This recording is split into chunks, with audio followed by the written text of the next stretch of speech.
Vamos ler na segunda carta a Timóteo, capítulo 1, versos 6 a 13. Vamos dar a oportunidade àqueles que têm filhos mais pequenos, se precisarem, se estiverem mais inquietos, sigam, por favor, a nossa irmã Ana Bustrom. No primeiro andar, no lado direito, nós temos uma sala onde o sermão é ouvido. Se há alguma mãe, algum pai com criança mais pequena, se ele estiver mais inquieto, por favor, então, podem caminhar-se lá para cima. Se a sua criança estiver não inquieta e se estiver tranquila, pode deixá-la aqui na nossa sala de oração. Mas se precisar, então, use, por favor, o primeiro andar. Vamos ficar de pé, vamos fazer a leitura da palavra do Senhor.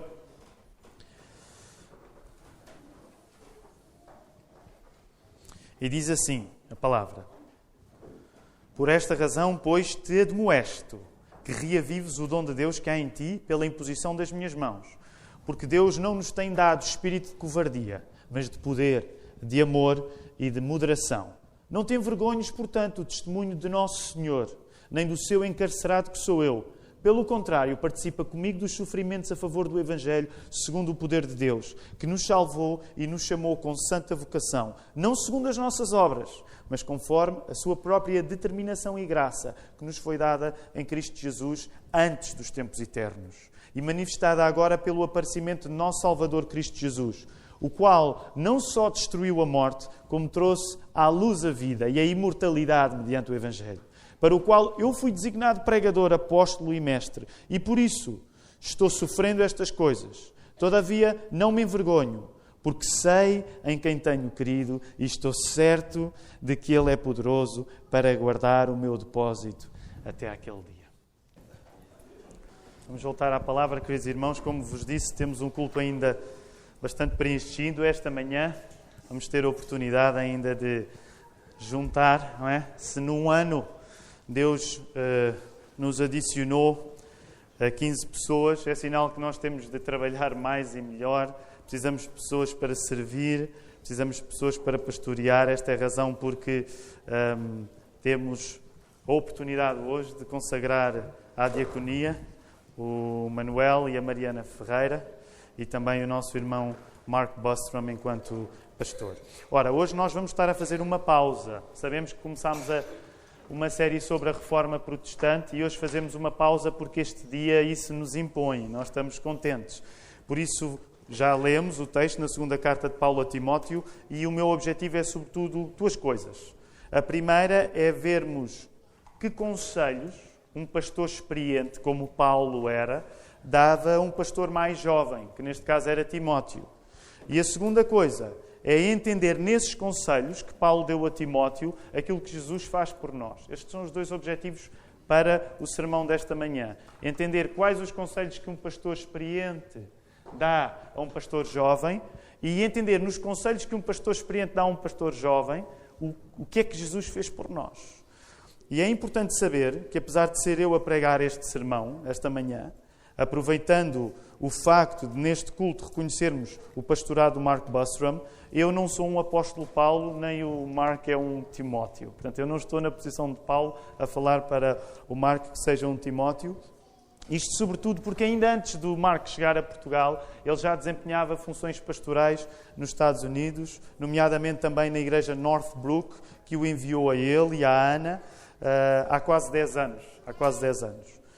Por isso, o que o texto bíblico nos diz esta manhã dirá certamente de uma maneira especial ao Mark. Sem dúvida. Ainda que não seja hoje que o Mark esteja a começar as suas funções pastorais, mas já o tenha feito há mais tempo. E essa vocação tem sido decisiva no facto de ele e a Ana serem missionários em Portugal, como vos dizia, há quase uma década.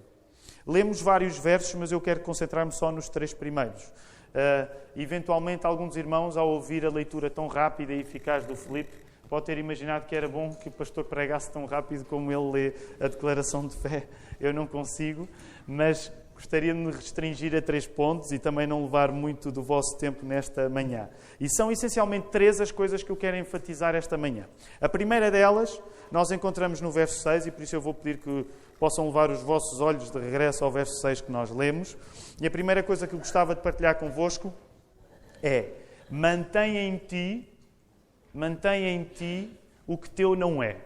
Mantém em ti o que teu não é. Gostava de dizer também de uma maneira especial hoje ao Marco. Marco, mantém em ti o que teu não é. E já vou tentar explicar um pouco. Mas gostava antes ainda de fazer algum contexto. Que texto é este que nós estamos a ler? Paulo é o autor desta carta que escreveu a Timóteo e ele estava com a certeza que os dias dele, a vida dele, estava a chegar ao fim. E os seus dias chegavam ao fim, não enquanto ele estava numa casa de repouso, mas enquanto ele estava na prisão. Portanto, Paulo está certo que os dias vão chegar ao fim e ele está na prisão. Acredita-se que ele estaria na prisão em Roma. Permitam-me esta parte. Como sabem alguns de vocês, há uns meses visitei Roma. Foi uma viagem para mim apaixonante. E eu e a minha mulher, Ana Ruth, estivemos em frente da igreja que se encontra na chamada prisão Mamertina. É o lugar em que diz a tradição que Paulo e Pedro terão estado presos. Diz a tradição, não podemos ter a certeza, mas eu fiz questão de ir lá e tirar uma fotografia em frente à igreja, que é na prisão Mamertina, que é ao pé do Fórum Romano, para quem já esteve em Roma. Ora, Paulo pode ser que estivesse naquele mesmo sítio e ele estaria à espera da sua sentença. E a sentença que Paulo iria receber, crê-se, era uma sentença de morte. Era esta a situação do apóstolo Paulo. Timóteo, por seu lado, era um pastor, um jovem pastor, em Éfeso, cidade grega, onde Paulo o tinha deixado a cuidar dos cristãos daquela igreja, lá em Éfeso. A amizade deles era antiga e Paulo desejava voltar a ver o seu jovem companheiro. Paulo tinha desejo de poder voltar a ver Timóteo. Por outro lado, quando escreve esta carta, Paulo está muito desanimado porque muitas pessoas o abandonaram. Paulo está muito desanimado, muitas pessoas o abandonaram. Este desânimo de Paulo não lhe tirava, todavia, e como nós lemos, a certeza de que ele tinha feito o que Deus lhe tinha dado para fazer. Apesar de Paulo estar desanimado, ele não perdia a certeza de que tinha feito aquilo que Deus lhe tinha dado para fazer. E deixe-me perguntar desta maneira, hoje a vocês que estão presentes nesta casa de oração. Vocês já alguma vez escreveram uma carta a alguém que amam e que não têm a certeza se vão poder reencontrar? Já alguma vez escreveram uma carta a alguém que vocês amam, mas que vocês não têm a certeza se vão reencontrar? É este o espírito com que Timóteo estava a escrever, com que Paulo estava a escrever a Timóteo. Os corações, vamos dizer assim, o coração de Paulo estava ao alto. O verso 6 diz: por esta razão, pois, te admoesto, reavives o dom de Deus que há em ti pela imposição das minhas mãos. A palavra para o dom, no grego, a língua original que Paulo usou, é carisma. Aliás, permitam-me só fazer esta parte. A minha formação no seminário foi uma formação incompleta. Daí que quando, ainda agora, o pastor Tiago Oliveira veio cá, e ele está a fazer vai começar o seu doutoramento. Aliás, deixem-me dizer, ainda não partilhei com a igreja, foi aceito, a sua proposta de doutoramento foi aceita, entretanto, nas últimas 2 semanas. Portanto, estamos contentes por isso, porque vemos que o caminho do pastor Tiago Nunes Oliveira está a progredir. E sempre que ele vem cá, como o grego é uma das áreas que ele domina, ele carrega na minha culpa por eu nunca ter estudado grego a sério.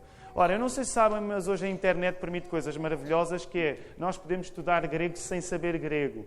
Porquê? Porque abrimos num site qualquer, metemos, imaginem, é assim que eu faço, Greek English Bible ou uma coisa assim, e temos logo as coisas todas em grego. Então, de há umas semanas para cá, pressionado pelo meu cunhado, pelo Tiago Nunes Oliveira, comecei a ver as coisas em grego, o que é um grande aborrecimento para vocês, que vão começar a ter de me ouvir a dizer as palavras em grego, em algum caso.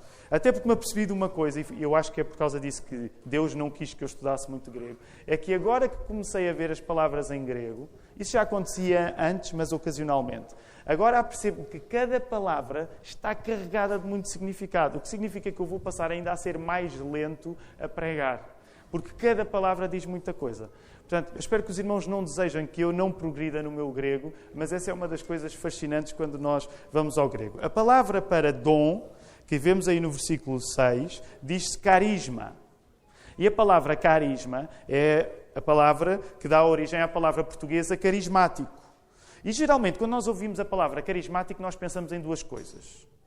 Uma pessoa que publicamente exerce algum fascínio, não é? Por exemplo, o presidente Obama era considerado um homem carismático, não é? Um homem que sabe falar e que atrai as multidões. Então a palavra carismático, por exemplo, podemos pensar para pessoas como o presidente Obama. Por outro lado, a palavra carismático também pode servir para falar no ramo do cristianismo mais pentecostal, onde são enfatizados os dons sobrenaturais, como o dom de línguas, o dom de profecias e o dom de milagres. É isso que nós queremos dizer. É uma igreja carismática, é uma igreja onde as pessoas falam línguas, é uma igreja onde há curas, é uma igreja onde há o dom de profecia no sentido de projetar para o futuro, não é? Portanto, nós podemos usar a palavra carismático para estes dois sentidos ou para mais ainda, mas geralmente usamos para estes dois sentidos. No entanto, carismático não quer dizer mais do que a pessoa que tem dons que lhe foram dados por Deus. Carismático não quer dizer mais do que a pessoa que tem dons que lhe foram dados por Deus. E deixem-me dizer-vos, o Deus da Bíblia gosta de oferecer coisas a quem ama. Acreditam nisto? O Deus da Bíblia gosta de oferecer coisas a quem ama. E esta é uma realidade tão simples e tão tristemente esquecida por nós. Nós às vezes esquecemos que o Deus da Bíblia gosta de nos dar coisas. Sabem, Jesus colocou esta mensagem de uma maneira bem clara quando no Sermão do Monte disse, em Mateus 7:11, ora, se vós que sois maus, sabeis dar boas dádivas aos vossos filhos, quanto mais vosso Pai que está nos céus dará boas coisas aos que lhe pedirem. Não é? A pedagogia de Jesus é surpreendente. Ele dizia, se vocês que são maus dão coisas boas aos vossos filhos, quanto mais Deus, que é bom, vai querer dar boas coisas aos seus filhos. E esta é uma pergunta que eu gostaria que nós pudéssemos refletir esta manhã. A ti, o que é que Deus já te deu? Eu gostaria que tirássemos alguns segundos para pensar nisto. A ti, o que é que Deus já te deu? Consegues pensar em alguma coisa? Eu dou-te tempo. Mas pensa em alguma coisa que Deus já te deu. 1, 2, 3. Vamos tirar alguns segundos para pensar em alguma coisa que Deus já nos deu. Que dom é que Deus já te tem dado?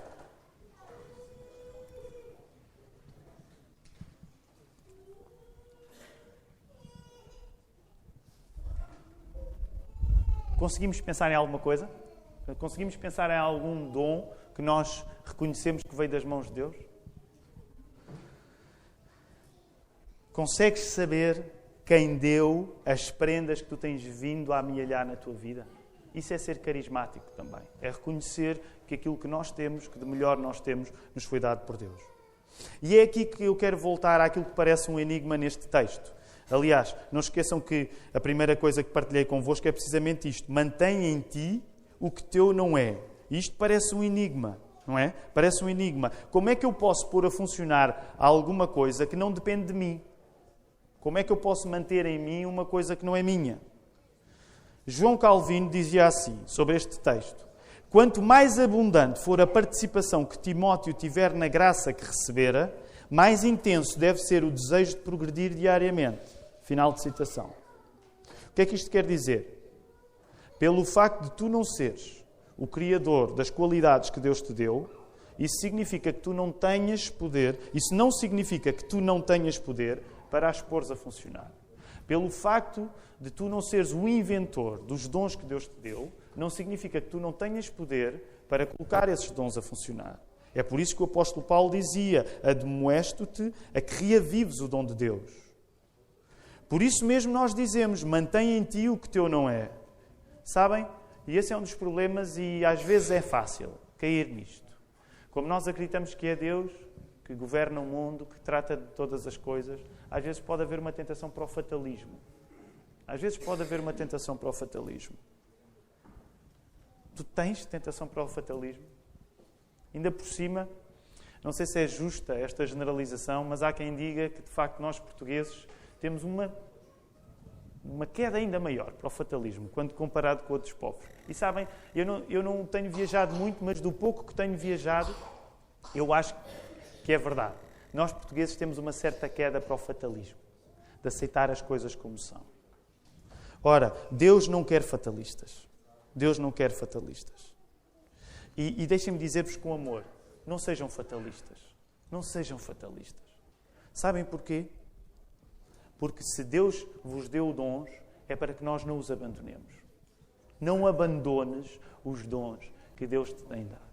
E eu gostaria, ainda que por breves segundos, mas que nós pudéssemos, dirigidos pelo Espírito Santo nesta manhã, pensar que tipo de dons é que eu acredito que Deus me deu e que eu tenho deixado abandonado.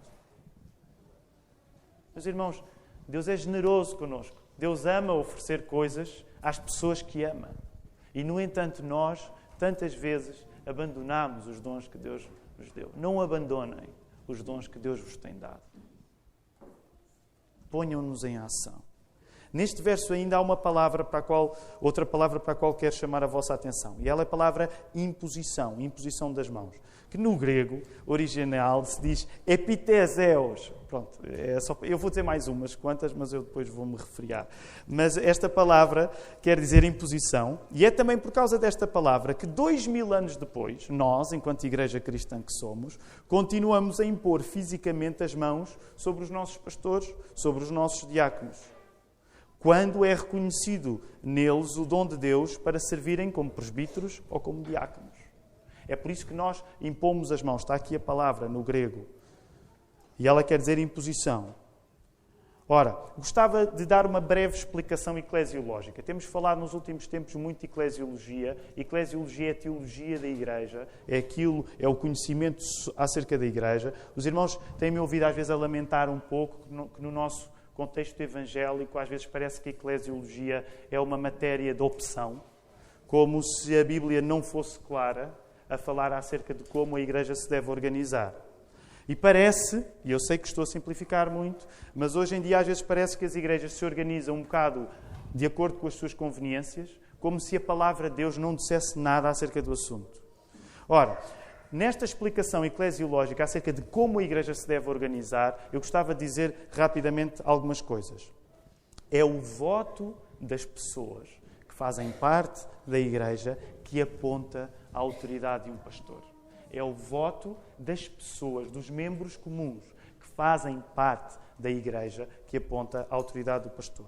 Essa foi a coisa mais importante que provavelmente nós fez ontem uma semana na nossa Assembleia, quando reconhecemos ao Marco o seu pastorado e a diaconia ao Manuel e à Mariana Ferreira. É a igreja local no seu todo, nos seus membros comuns, que aponta a autoridade de um pastor. Não é um grupo de pastores, ou uma instituição acima ou paralela à igreja, ou sequer um concílio examinador. E agora quero explicar um pouco as coisas. Porque, por exemplo, eu sou pastor, a minha mulher tem melhor memória do que eu. No domingo passado chegámos a casa e ela, já não sei se foi bem assim, mas acho que, não sei se... Bem, não interessa, são detalhes. Mas nós temos uma fotografia lá na nossa sala que foi tirada no dia da nossa consagração. E é uma fotografia especial, foi tirada por uma amiga nossa, que é uma fotógrafa muito talentosa, que é a Vera Marmelo. E ela estava lá nesse dia e tirou-nos uma fotografia no final da consagração. Foi um culto de quase 3 horas, imaginem, quase 3 horas, foi 2 horas e meia pelo menos, cheio de coisas. O nosso culto vai ser mais curto hoje. E nós estávamos bem cansados. Aliás, estava eu e a Ruth, foi há 5 anos, fez no domingo passado 5 anos, a consagração ao Ministério Pastoral. Então, estou eu com um ar mais ou menos bem disposto, a Ruth com um ar mais ou menos bem disposto, a Marta com um ar mais ou menos bem disposto, o Joaquim está à metade, a Maria e o Caleb já estão com um ar mesmo mal disposto. E é assim um pouco a família de um pastor, não é? Vão acompanhando, mas nem sempre com a melhor disposição. Não é? O dia tinha sido longo. Agora, porquê é que eu vos estou a falar nisto? No meu caso, portanto, há 5 anos, aquele dia foi o dia da consagração e 15 dias antes tinha havido a chamada concílio pastoral. E eu não quero agora entrar muito em detalhes, mas para explicar à Igreja, também para partilhar com toda a Igreja aquilo que partilhei na Assembleia, quando algumas das perguntas foram colocadas acerca disso. Deixem-me dizer-vos o que é que nós acreditamos acerca da consagração pastoral. Grupos de pastores, ou instituições para-eclesiásticas, ou concílios examinadores, podem ser subsídios que confirmam o reconhecimento de um pastor. Mas nem o concílio, nem os grupos de pastores, nem qualquer instituição para-eclesiástica aponta o pastorado. Apenas pode, quando muito, reconhecer. como à parte, que já foi mencionado na Assembleia, mas que pode agora ser repetido, pode até ser que um dia, vamos colocar esta situação agora em termos práticos, pode até ser que um dia, se algum dos nossos presbíteros, se algum dos nossos pastores vier a servir fora do contexto da Igreja da Lapa, pode até ser que se convoque um concílio examinador para que aquilo que esta Igreja localmente já reconheceu possa ser estendido a outras igrejas. Estão a seguir? Estão a seguir o meu raciocínio? Vamos imaginar o Marcos está aqui. Vamos imaginar o Filipe, está o Ricardo. Vamos imaginar, por exemplo, que o Filipe era convidado para ser pastor noutra igreja. Podia, depois de, durante anos, a nossa Igreja da Lapa, que reconheceu o serviço pastoral dele, podia-se fazer um concílio onde outros pastores se juntavam para aderirem àquilo que tinha começado na Igreja da Lapa. Porquê? E é aqui que eu gostaria de voltar. Esse concílio é opcional. Mas há aqui uma coisa que é fundamental. Pastores não nascem de pastores. Sabem de onde é que os pastores nascem? Nascem de onde? Da igreja. Os pastores não nascem de pastores. Os pastores nascem da igreja. Sabem? Se os pastores nascessem de pastores, nós seríamos uma igreja episcopal. O que é que quer dizer episcopal? Vem da palavra bispo, vem dizer de bispado. Seriam os bispos que delegariam poder a novos pastores. Mas nós somos uma igreja congregacional. Isso significa que aquilo que aponta à autoridade de um pastor não são outros pastores, mas é a igreja. E por isso mesmo é que a igreja teve de ser convocada para aprovar, reconhecer o pastorado do Mark e reconhecer a diaconia do Manuel e da Mariana. Porque é a igreja que tem a palavra final no reconhecimento de alguém ao ministério pastoral. Agora reparem, quero terminar esta breve explicação eclesiológica. Não é o voto da Igreja que atribui a autoridade. O voto da Igreja é o reconhecimento humano de um dom de pastorear que, sendo reconhecido na Igreja, de onde é que veio esse dom? De onde é que veio o dom? De Deus. Portanto, percebam a diferença. A Igreja reconhece, não é a Igreja que cria. A Igreja, hoje, nesta manhã, vai reconhecer, por exemplo, ao Mark, um dom que lhe foi dado por quem? Pelo próprio Deus. Mas é a Igreja que reconhece. É por isso que nós somos uma Igreja congregacional. É a congregação que reconhece. Se um dia mais tarde estes nossos irmãos puderem vir a servir outras igrejas, pode-se convocar concílios examinadores, fazer uma grande festa para pastores virem fazer perguntas. Isso aconteceu comigo. Tive um concílio examinador, vieram-me fazer perguntas, 2h30 de perguntas e respostas. E no final o que é que acontece? Esse concílio examinador dá uma recomendação. Isto é só importante para aqueles que vêm mais de um contexto batista. O concílio examinador, alguns de nós já teremos assistido a alguns. Quando os pastores se juntam para questionar um candidato ao pastorado, não é o que os pastores vão dizer que determina se aquela pessoa vai ser pastor ou não. Aquilo é uma recomendação. Depois é sempre a igreja que, se quiser, ouve então a recomendação. Mas percebem? Isto é mesmo importante. Pastores não nascem de pastores, pastores nascem da igreja. Vamos avançar rapidamente, temos muitas coisas e eu não quero levar muito mais do vosso tempo. Uma ressalva necessária, porque nós vemos aqui o apóstolo Paulo a dizer imposição das minhas mãos. Quando Paulo atribui a imposição das mãos a ele, não significa que Paulo era um bispo que, à parte da igreja, tinha tratado aquele assunto individualmente com Timóteo. Não é isto que Paulo está a querer dizer. Queremos que a interpretação correta, Calvino também a apontava, é que Paulo se via como um grande incentivador da vocação pastoral de Timóteo. Portanto, a vocação pastoral de Timóteo não dependia de Paulo, mas Paulo tinha sido o grande patrocinador da vocação. E por isso é que ele diz, imposição das minhas mãos. Porque Paulo estava a falar da ordenação formal e não da questão da eleição. Porque a eleição, como vos disse, pertencia à igreja. São colocadas as mãos a Timóteo porque lhe foi colocado um dom. E há uma sintonia entre o gesto da igreja e o gesto de Deus. Nós daqui a pouco vamos impor as mãos, os pastores vão impor as mãos ao Mark, que é uma prática que já aqui está, porque isso coreografa o facto de Deus ter dado um dom ao Mark. Portanto, quando a igreja impõe mãos, não há magia, não há um truque, não há transmissão de energias. Não. A igreja coreografa aquilo que Deus fez. Foi Deus que deu o dom ao Mark e a Igreja impõe as mãos reconhecendo. E sabem, no Novo Testamento esta prática não se resumia somente a quando era preciso escolher diáconos ou pastores. Sabem que, noutros textos bíblicos, nós encontramos a prática de orar impondo as mãos. Aliás, não sei se já repararam, às vezes é quase espontâneo. Às vezes, quando oramos uns com os outros, é quase espontâneo orar e ir impor as mãos. Nós não estamos a fazer magia, nós não temos nenhum abracadabra para passar à pessoa, a bênção de Deus não está aqui e agora eu vou transmitir, mas é um gesto natural de reconhecer e depender do poder de Deus quando oramos uns pelos outros. Isto não quer dizer que nós precisamos de impor as mãos uns nos outros sempre que oramos, mas muitas vezes fazemos-lo espontaneamente, porque estamos a reconhecer que o poder não é nosso, é um poder que vem de Deus e nós, debaixo desse poder, queremos abençoar os outros. Esta era uma prática que já acontecia, não somente quando pastores ou diáconos eram eleitos. Rapidamente vamos avançar. Segunda coisa que quero sublinhar. A primeira foi, mantém em ti o que teu não é. A segunda é, usa o poder com sobriedade. E gostava de aplicar isto para todos, queridos irmãos, para todos. Mas, Marco, deixa-me dizer-te especialmente a ti também nesta manhã. Usa o poder com sobriedade. Usa o poder com moderação. O que é que diz o verso 7? Porque Deus não nos tem dado um espírito de covardia, mas de poder, de amor e moderação. A nossa tendência pode ser pensar que poder que é poder é um facto consumado. Não tem a ver com as pessoas que aceitam esse poder. A nossa tendência pode achar isso. Quando uma pessoa tem poder, o outro só tem de... Permitam-me dizer assim, só tem de se aguentar. Mas não é isso que a Bíblia diz. Sabem, Deus não quer escravos, Deus quer filhos. O Espírito, pneuma, de onde vêm as palavras portuguesas como pneumático, o Espírito que Deus nos dá é de poder. No grego diz dunamis. Sabem, esta palavra de poder é que dá origem às palavras portuguesas que têm a ver com dinâmica. Uma coisa dinâmica. Tem a ver com a palavra grega dunamis, poder. Então, o Espírito que Deus nos dá é de poder, de amor, agapes, e de moderação ou sobriedade. Quando usamos o poder com sobriedade ou moderação, nós somos sensíveis às pessoas que vão lidar com esse poder.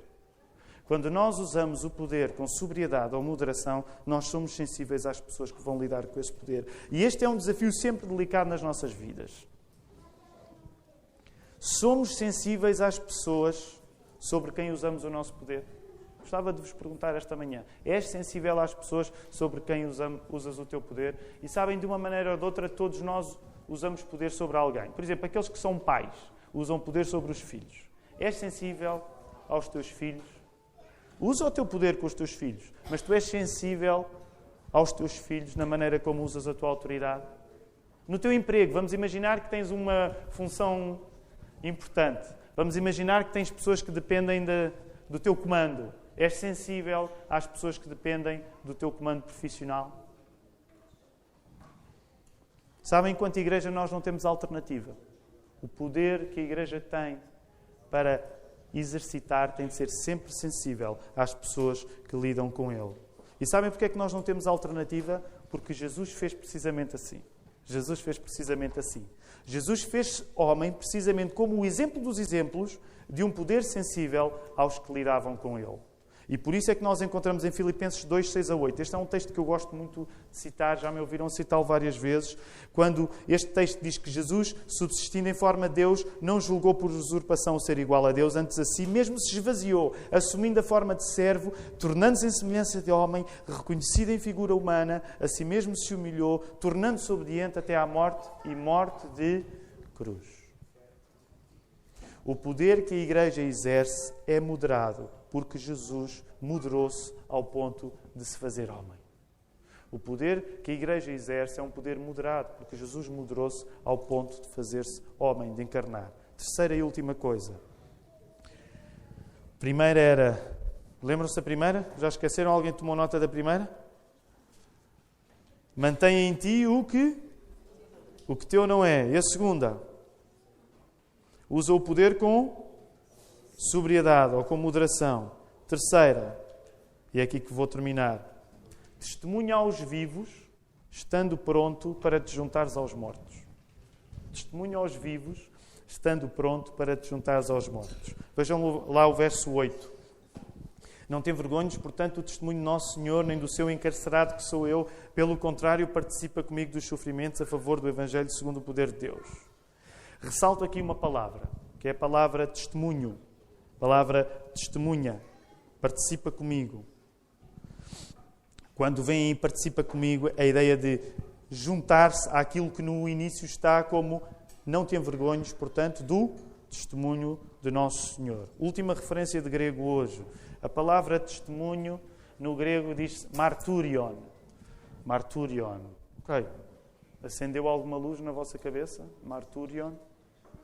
É da palavra testemunho que vem a palavra de mártir. A palavra mártir significa aquele que testemunha. O que é que aconteceu no início da história do cristianismo? Foram muitos aqueles que testemunharam que morreram por testemunhar. E por isso a palavra mártir quer dizer, hoje para nós, no nosso sentido, aquele que morre por aquilo em que acredita. Mas a palavra mártir não é mais do que aquele que testemunha. E já pensaram, nós agrada-nos a ideia de testemunharmos, não necessariamente a ideia de morrermos por testemunharmos. Mas é engraçado que a história tenha sublinhado o aspecto de morte ligado à testemunha. Marco, eu quero te dizer, nós não desejamos ver-te a morrer por causa de seres pastor desta igreja, ok? Essa é a primeira coisa que eu gostaria que fique preto no branco. Não queremos que morras por causa de nos pastoreares. Mas, por outro lado, e eu quero também dizer isto claramente, não devemos ter medo se isso acontecer. E agora quero aliviar o Marco, porque todos nós somos chamados a ser testemunhas de Jesus Cristo. Sabem porque é que nós insistimos em domingo após domingo orarmos pelos cristãos perseguidos? Para nos lembrarmos que no ano 2017 as realidades continuam a ser iguais às do início do cristianismo, às vezes até piores. Às vezes até piores. Eu li esta semana um relato de um jovem rapaz cristão, neste caso católico, que ficou no Iraque quando o ISIS entrou. E impressionante. Li na internet. Jovem adolescente. Portanto, hoje em dia, continua a haver pessoas que levam tão a sério o facto de serem cristãos que, em alguns casos, acabam por perder a sua vida. É por isso que nós nos mantemos a orar. E deixem-me dizer, sabem que esse é um desafio pessoal para mim. Quando as coisas ficam mais complicadas, vem o demónio da autocomiseração tentar-me. E essa é uma das coisas que eu acho que os pastores no Ocidente têm de ter cuidado. Não é? Muitas vezes os pastores começam a ter pena de si próprios, é o pior. E por isso é que se nós formos uma igreja que continuar a orar pelos cristãos perseguidos, é mais difícil nós termos pena de nós próprios. Concordam comigo? Se eu lembrar aquilo que os cristãos sofrem em muitas partes do mundo, é mais difícil eu ter pena de mim próprio, porque eu vou-me lembrar que sou uma exceção a esse sofrimento. E nós não queremos ver o Marco a morrer por ser pastor desta igreja. Mas se isso acontecesse, estava tudo bem. Se acontecer que tu morras por causa de partilhares a tua fé, acredita, está tudo bem. Se tu tiveres de morrer por causa da tua fé, está tudo bem. Acreditam nisto?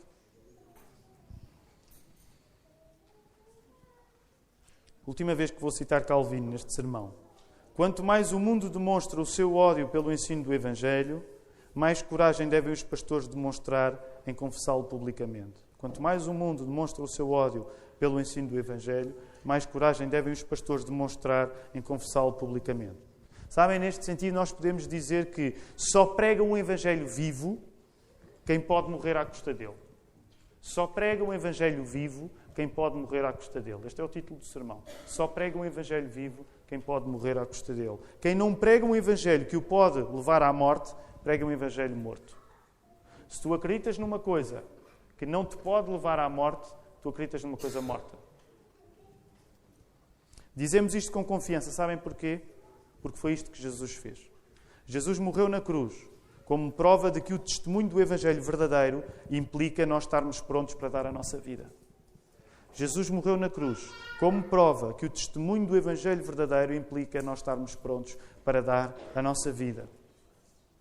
Sabem, não acabaria na cruz, Jesus, se não tivesse pregado uma mensagem que fosse ofensiva aos homens. E ofensiva ao ponto de eles terem conspirado a sua morte. Como é que tu vives a tua vida?